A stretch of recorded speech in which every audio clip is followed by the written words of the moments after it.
కాంగ్రెస్ జై సేవాదల్ ఈరోజు అఖిల భారత కాంగ్రెస్ పార్టీ సేవాదల్ అధ్యక్షులు ఆదేశానుసారం భారతదేశ వ్యాప్తంగా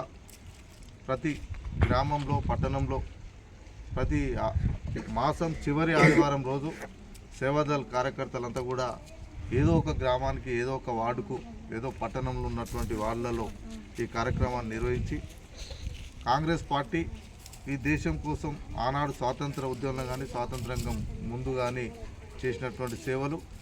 నేడు జరుగుతున్నటువంటి పరిణామాలను అక్కడ ఉన్నటువంటి ప్రాంతంలో కాంగ్రెస్ పార్టీ స్థితిగతులను తెలుసుకొని అక్కడ ఉన్నటువంటి కార్యకర్తల పరిస్థితులు కానీ ఈ రాష్ట్రానికి సంబంధించి కానీ దేశంలో జరుగుతున్నటువంటి పరిణామాలన్నీ వివరించడం కోసం ఏర్పాటు చేసినటువంటి కార్యక్రమానికి ఈరోజు మా 8వ వార్డుకు సంబంధించి సీతానగర్ దళిత కాలనీలో ఏర్పాటు చేయడం నిజంగా కూడా వారికి అభినందనలు తెలియజేసుకుంటూ సోదరులారా, గతంలో భారతదేశంలో ఉన్నటువంటి పరిస్థితులన్నీ మనకు తెలుసు. కాంగ్రెస్ పార్టీ దేశానికి మరి వెన్నుముక. కాంగ్రెస్ పార్టీ వల్లనే మాదిగా బడుగు బలహీన వర్గాలు, దళితులు, గిరిజనులు అంతా కూడా వెనుకబడిన వర్గాలు ఈ దేశంలో సమాజ స్థాపన కోసం ఆనాడు మహాత్మా గాంధీ గారు ఈ దేశానికి స్వాతంత్రం తీసుకొస్తే దాన్ని బాబాసాహెబ్ అంబేద్కర్ రాజ్యాంగం ద్వారా ఈరోజు సమానత్వం కోసం మాకులాడుతూ ఉన్నటువంటి పరిస్థితుల్లో దేశంలో ఒక విపత్కరమైనటువంటి పరిస్థితులు ఈరోజు దేశం ఉంది. మతతత్వవాదం, ఛాందస్యవాదం, ఓట్ చోర్ గద్దె చోట్ అనే కార్యక్రమంతో రాహుల్ గాంధీ గారి దేశంలో నియంతృత్వ పాలనకు విముక్తి కల్పించాలి. ఈ దేశంలో ప్రజాస్వామిక సర్వసత్తాక సామ్యవాద లౌకిక భారత రాజ్యాంగం బాబాసాహెబ్ అంబేద్కర్ ఇచ్చినటువంటి రాజ్యాంగాన్ని ఈ దేశంలో అమలు చేయాలని, దాని భారత రాజ్యాంగాన్ని చెరవేసడం కోసం కుట్రపడుతున్నటువంటి ఆర్ఎస్ఎస్ మతతత్వవాదులను విముక్తి కల్పించడం కోసం ఈ దేశంలో ప్రజాస్వామ్యాన్ని కూని చేసినటువంటి మోడీ ప్రభుత్వ విధానాలను ఈరోజు కాపాడడం కోసం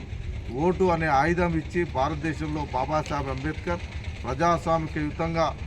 కోటీశ్వరుడైనా పేదవాడైనా బంగ్లావాడు ఉన్నైనా గుడిసె ఉన్న ఒకటి అందరు కూడా సమానంగా అవకాశం కల్పించినటువంటి ఓటును 3 పర్యాయాలుగా 15 సంవత్సరాలుగా ఈ దేశంలో ఓటును ఏ విధంగా చోరీ చేస్తుండో అక్షర సత్యంగా మరి భారత ప్రజలందరూ కూడా మరి కళ్ళ ముందు ఉంచినటువంటి రాహుల్ గాంధీ గారిని ఈరోజు మరి ఏ విధంగా కులనాడుతూ ఉన్నారో, ఏ విధంగా దాడులు చేస్తూ ఉన్నారో మనం అంతా చూస్తూ ఉన్నాం. మొన్న బీహార్లో భారతీయ జనతా పార్టీకి ఓటు ప్రజాయాత్ర ద్వారా ఓట్ చోర్ గద్దె చోడ్ అనే నినాదంతో యాత్ర చేస్తుంటే అక్కడ భారతీయ జనతా పార్టీకి సంబంధించినట్టు వాళ్ళు ఈ దేశానికి ఒక ప్రతిపక్ష నాయకుడు, ఈ దేశం కోసం స్వాతంత్రం తీసుకొచ్చిన నాయకుడు, ఈ దేశంలో ఉన్నటువంటి మనుషులంతా కూడా ఐక్యమత్యంగా ఉండాలని తన నాయనమ్మ తండ్రి కూడా ప్రాణాలను బలిగొన్నటువంటి కుటుంబం నుంచి వచ్చి ఈరోజు నఫరత్ చోడో భారత్ జోడో అనే ద్వారా ఈ దేశంలో అందరూ కూడా ప్రేమతోని ఆప్యాయతతోని అంతా కలిసిమెలిసి ఉండాలి, ప్రజాస్వామిక దేశంలో అందరం సమానమైనటువంటి నినాదాన్ని ముందుకు తీసుకుపోతుంటే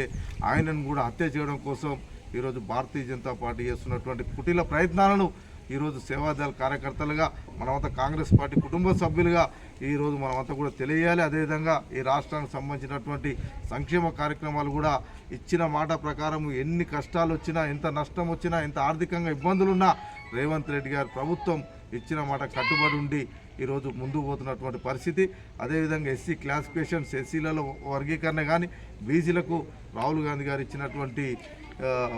వాగ్దానం మేరకు 42% రిజర్వేషన్లు కూడా మనం ముందుకు తీసుకుపోవాలి. అనేక సంక్షేమ కార్యక్రమాలు అమలు అవుతూ ఉన్నాయి. రేషన్ కార్డులు కానీ, సన్న బియ్యమే కానీ, అదేవిధంగా ఇందిరమ్మ ఇండ్లే కానీ, 500 రూపాయలకు గ్యాస్ సబ్సిడీ కానీ, కరెంటు బిల్లు 200 యూనిట్లకు ఉచితంగా కానీ మరి ప్రతి ఒక్కటి కూడా సంక్షేమ కార్యక్రమాలను ముందుకు తీసుకుపోతున్నటువంటి కాంగ్రెస్ పార్టీని ప్రతి వాడలో పల్లెలో మనమంతా కూడా ముందుకు తీసుకుపోయి భావి భారత ప్రధానిగా ఈ దేశాని కోసం తల్లి తనువుల బలిదానం చేసినటువంటి కుటుంబం నుంచి వచ్చినటువంటి రాహుల్ గాంధీ గారి ప్రధానమంత్రి చేసేంత వరకు మనమంతా కూడా